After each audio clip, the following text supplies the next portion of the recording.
Kerjasama internasional sangat dibutuhkan untuk mengantisipasi dampak yang mungkin muncul dalam era globalisasi nantinya.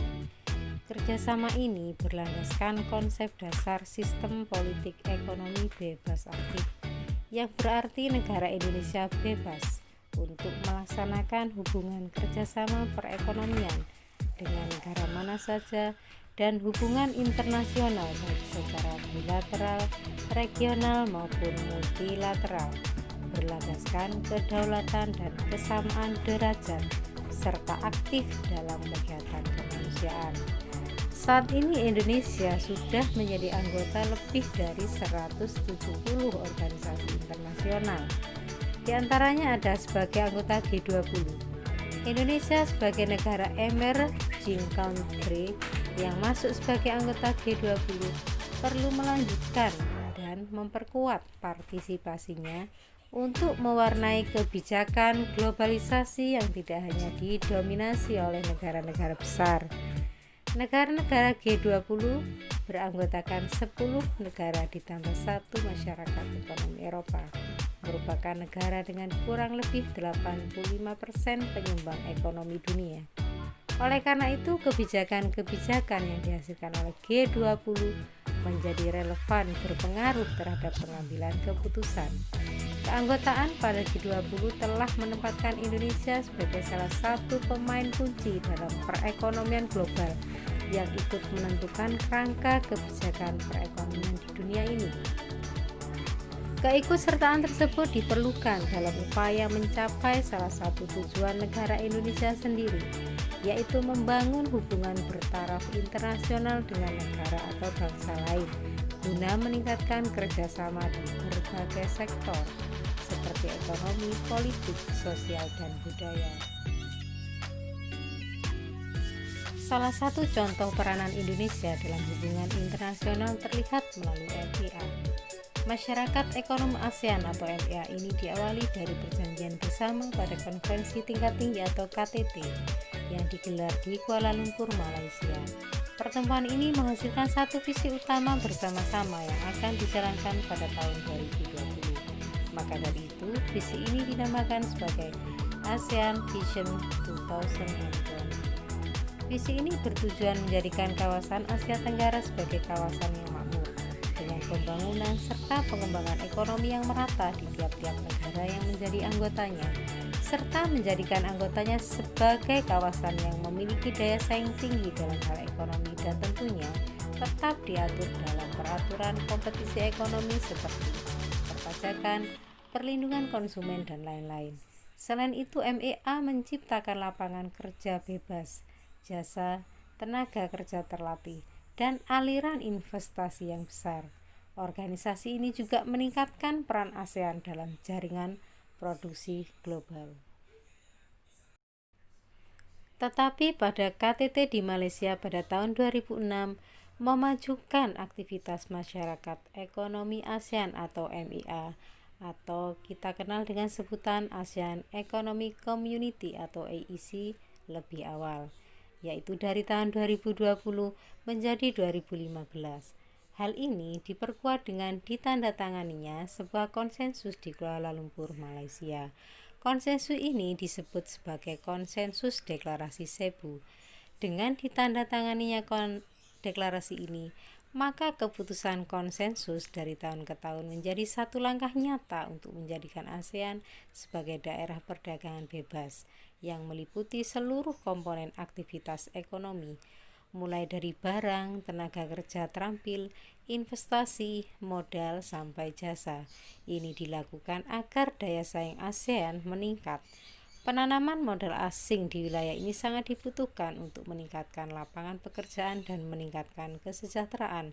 Pembentukan pasar tunggal yang diistilahkan dengan Masyarakat Ekonomi ASEAN atau MEA ini nantinya memungkinkan satu negara menjual barang dan jasa dengan mudah ke negara-negara lain di seluruh Asia Tenggara, sehingga kompetisi akan semakin ketat. Lalu, apa saja peran Indonesia dalam organisasi tersebut? Indonesia pada dasarnya adalah negara strategis dan besar. Hal ini menjadikan Indonesia sebagai pasar yang menjanjikan. Indonesia juga memiliki keberagaman sumber daya alam serta kebudayaan. Berbagai kekayaan alam di Indonesia belum bisa dimanfaatkan secara maksimal oleh masyarakat Indonesia sendiri, seperti pertambangan, pariwisata, perikanan, dan lain-lain. Tentu saja hal ini sangat menarik minat para investor ataupun pelaku-pelaku bisnis dari negara-negara anggota MEA lainnya untuk membuka lahan baru di Indonesia. Adanya bahasa Indonesia yang memenuhi standar dan telah disempurnakan dengan EYD yang terkait dengan pelafalan, kata serapan, bentuk huruf, dan lain-lain memungkinkan bahasa Indonesia menjadi bahasa pengantar MEA. Indonesia juga memiliki peran untuk bekerja sama pada sektor perikanan, produk berbasis agro, otomotif, bebas tenaga kerja terampil untuk perawatan kesehatan, produk berbasis kayu, dan lain-lain. Manfaat MEA untuk Indonesia. Keikutsertaan Indonesia dalam MEA tergolong sebagai hubungan multilateral, di mana hasil dari kerjasama tersebut memberikan manfaat yang sangat banyak pada Indonesia. Manfaat-manfaat tersebut adalah ekonomi negara stabil. Selama ini ekonomi negara kita cenderung tidak stabil karena banyak hambatan perdagangan yang ada. Dengan adanya MEA ini diharapkan memberi manfaat pembangunan ekonomi negara menjadi stabil dan lancar untuk kedepannya. MEA sangat mendukung sekali untuk tidak terjadinya kesenjangan sosial bagi penduduk di suatu negara dan terasa manfaat perhitungan pendapatan nasional yang dari tahun ke tahun makin stabil. Berikutnya, manfaat MEA untuk Indonesia adalah membuka lapangan kerja baru. Dengan memudahkan kegiatan ekonomi, maka MEA akan memudahkan pembukaan lapangan kerja baru di Indonesia dan negara ASEAN lainnya. Lapangan kerja ini kemudian meningkatkan permintaan tenaga kerja. Manfaat yang ketiga adalah keuntungan ekspor dan impor. Manfaat ekspor impor bagi negara sangat banyak. Ekspor atau pengiriman produk Indonesia ke luar negeri menjadi lebih mudah dan tidak terhambat di bea cukai, sehingga produk-produk tersebut dapat sampai dengan cepat dan aman. Dan untuk impor, artinya produk negara lain juga memiliki izin untuk beredar di Indonesia, sebagaimana produk Indonesia yang boleh beredar di negara kawasan Asia Tenggara. Manfaat yang keempat adalah meningkatkan investasi. Seperti yang sudah disinggung di atas, dengan adanya MEA, investasi antar negara akan lebih mudah, sehingga tentu saja akan menambah investasi asing yang besar yang dapat memperkuat modal dalam negeri. Yang kelima, industri kreatif. Dengan adanya perdagangan internasional ini, pada pengusaha akan saling bersaing untuk melancarkan strategi kreatifnya. Mereka akan memilih para pekerja yang handal dan profesional untuk sumber daya manusia yang kompeten di bidangnya. Para pengusaha akan berlomba mengaplikasikan ide-ide mereka untuk produk yang akan dikirim ke luar negeri. Dengan begitu akan melahirkan industri kreatif. Di Indonesia juga sudah banyak wadah-wadah untuk mengembangkan industri ini. Bahkan di kepemerintahan ini ada lembaga yang menaunginya, yaitu Bekraf atau singkatan dari Badan Ekonomi Kreatif. Manfaat berikutnya adalah menambah laba negara. Dengan berjalannya sistem MEA ini, maka ekspor produk ke negara tetangga tidak lagi dikenai biaya, dan ini akan memberikan keuntungan bagi produk yang akan diekspor ke luar negeri. Produk yang diekspor juga tidak akan memiliki hambatan yang berarti karena MEA mendukung sistem ekspor antar negara kawasan Asia Tenggara. Dengan begitu, kita tidak akan mengeluarkan biaya lebih untuk melakukan ekspor dan kita dapat mendapatkan margin yang besar. Lalu manfaat berikutnya adalah masyarakat sejahtera. Dengan adanya MEA, masyarakat menjadi lebih sejahtera karena banyaknya tersedia lapangan pekerjaan yang ada. Untuk bekerja di negara tetangga tentu akan dipermudah karena masyarakat ekonomi ASEAN sangat mendukung program pertukaran tenaga kerja masing-masing negara. Tentu tenaga kerja yang direkrut adalah pekerja yang memiliki keahlian yang sesuai dengan kebutuhan tempat kerja. Dampak SEA Games terhadap pertumbuhan ekonomi Indonesia. Southeast Asian Games, lebih dikenal dengan SEA Games, merupakan ajang olahraga 2 tahunan yang melibatkan 11 negara Asia Tenggara sebagai peserta. SEA Games pertama diselenggarakan di Bangkok, Thailand pada tanggal 12 sampai 17 Desember 1959. Indonesia sudah 4 kali tercatat sebagai tuan rumah untuk ajang olahraga se-Asia Tenggara ini, yaitu SEA Games ke-10 pada tahun 1979, kemudian SEA Games ke-14 pada tahun 1987, ke-19 pada tahun 1997, dan ke-26 pada tahun 2011. Selama 4 kali penyelenggaraan, Indonesia selalu menjadi juara umum. SEA Games ke-26 diadakan di 2 kota di Indonesia, yaitu Jakarta dan Palembang.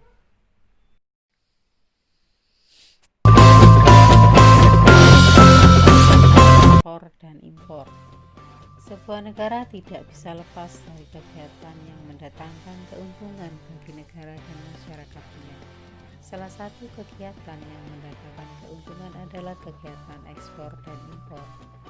Ekspor merupakan kegiatan mengeluarkan barang dari daerah pabean.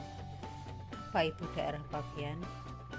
Daerah pabean merupakan suatu bagian wilayah dari Republik Indonesia yang meliputi wilayah darat, perairan, dan ruang udara yang meliputi tempat-tempat tertentu yang ada dalam zona ekonomi eksklusif serta landas kontinen. Secara sederhana, ekspor diartikan sebagai kegiatan mengeluarkan barang dari dalam negeri ke luar negeri dengan memenuhi ketentuan dan peraturan yang berlaku. Eksportir merupakan perseorangan atau badan hukum yang melakukan ekspor. Apabila kegiatan ekspor dalam skala yang besar, maka pengirimannya melibatkan bea cukai yang bertugas sebagai pengawas lalu lintas barang di suatu negara. Kegiatan ekspor memberikan beberapa manfaat, yaitu dapat menumbuhkan industri dalam negeri, mengendalikan harga produk, dan menambah devisa negara.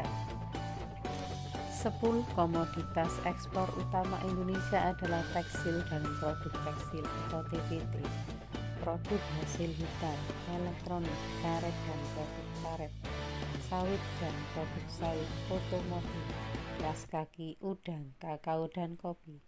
Saat ini pasar internasional semakin kompetitif sehingga 10 komoditas ekspor utama Indonesia lebih diragamkan lagi. Komoditas-komoditas tersebut dapat berupa makanan olahan, perhiasan, ikan dan produk ikan, kerajinan dan rempah-rempah, kulit dan produk kulit, peralatan medis, minyak atsiri, peralatan kantor, dan tanaman obat. Impor adalah kegiatan yang menjual barang dari luar negeri ke dalam negeri untuk memenuhi kebutuhan dalam negeri. Sebagai contoh, Indonesia tidak memiliki tanaman gandum karena gandum tidak bisa tumbuh di Indonesia. Untuk itu, pihak Indonesia meminta bantuan negara lain untuk mendatangkan gandum ke Indonesia. Hal inilah yang disebut dengan kegiatan impor. Importir merupakan perseorangan atau badan hukum yang melakukan impor. Komoditas ekspor Indonesia ke negara-negara ASEAN. Indonesia memiliki kekayaan alam melimpah yang dapat diekspor ke berbagai negara, termasuk negara di kawasan ASEAN. Indonesia memiliki komoditas ekspor yang beragam.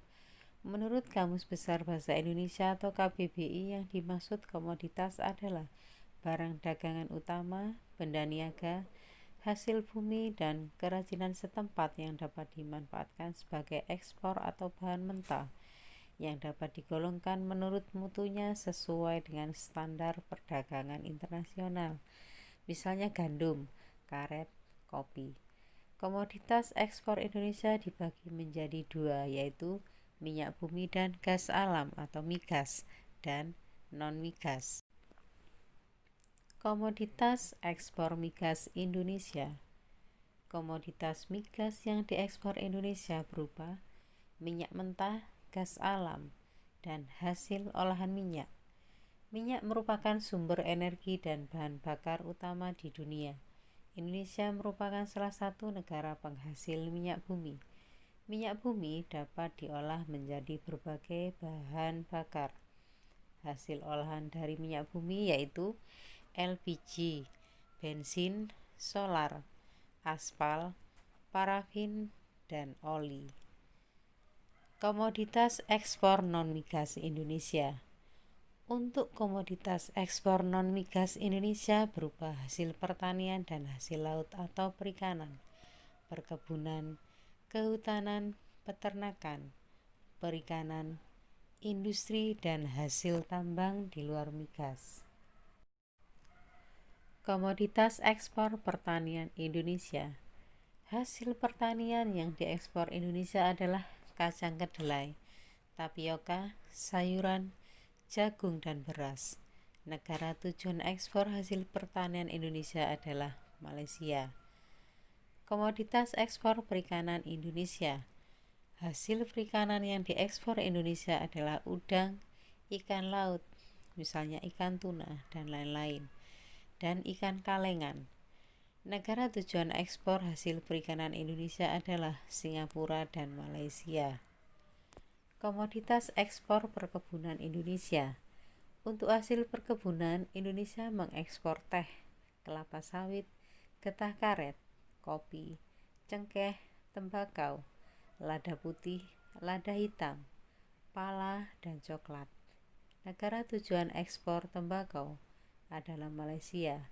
Negara tujuan ekspor karet, kopi, dan teh adalah Singapura. Komoditas ekspor kehutanan Indonesia. Hasil hutan, misalnya kayu rotan, kemenyan, damar. Hasil anyaman, mebel lainnya.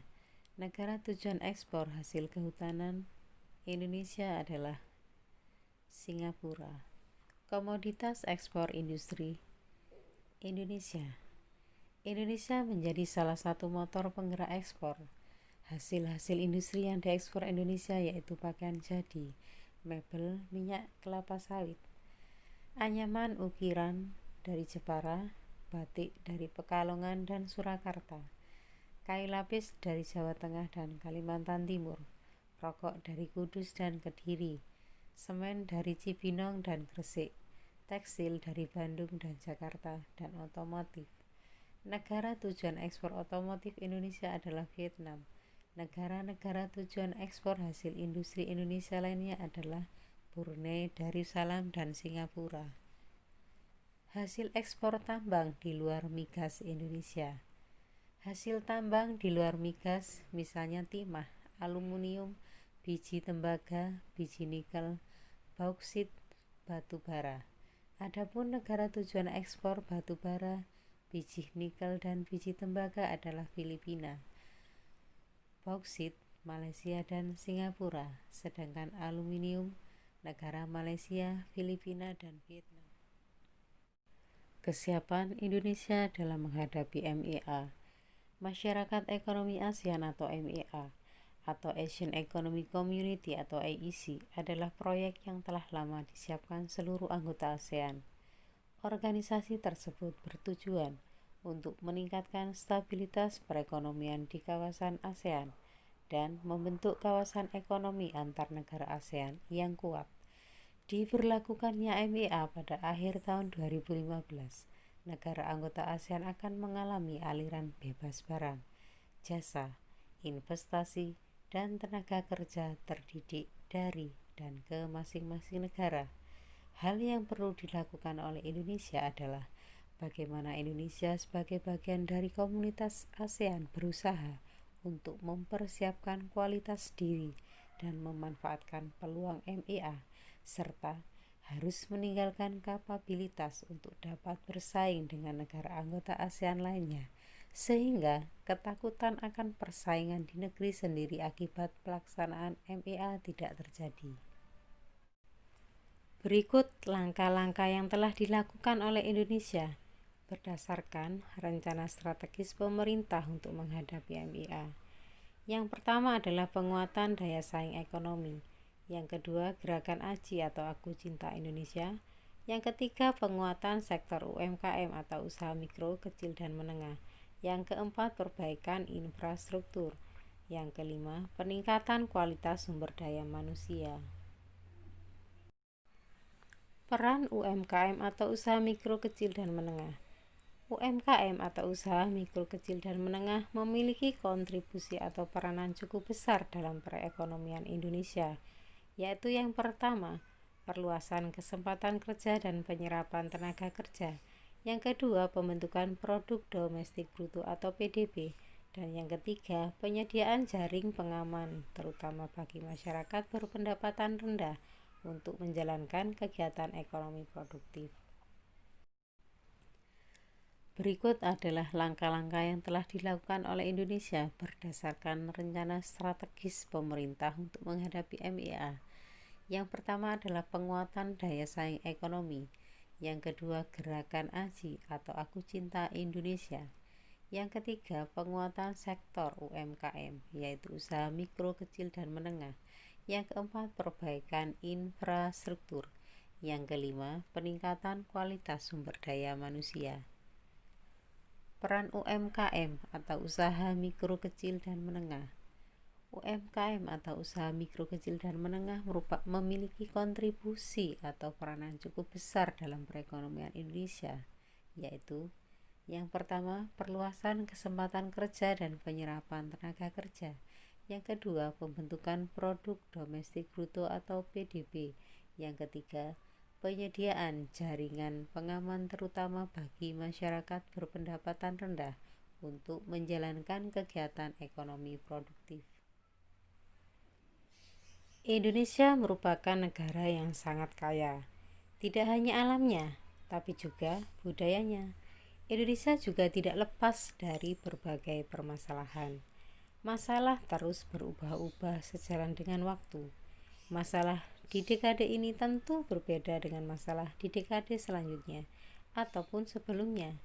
Salah satu masalah di dekade ini adalah kesiapan Indonesia menghadapi era masyarakat ekonomi ASEAN atau MEA. MEA ini memungkinkan terbentuknya pasar tunggal yang nantinya satu negara dapat menjual barang dan jasa dengan mudah ke negara-negara lain di seluruh Asia Tenggara. Hal tersebut mengakibatkan kompetisi yang sangat ketat.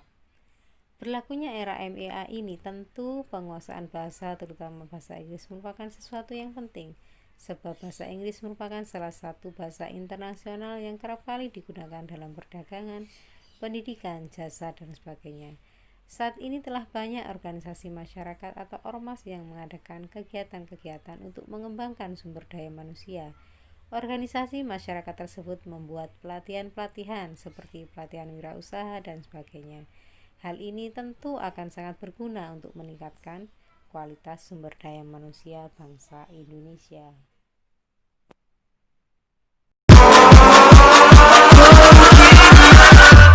Catch 'em all.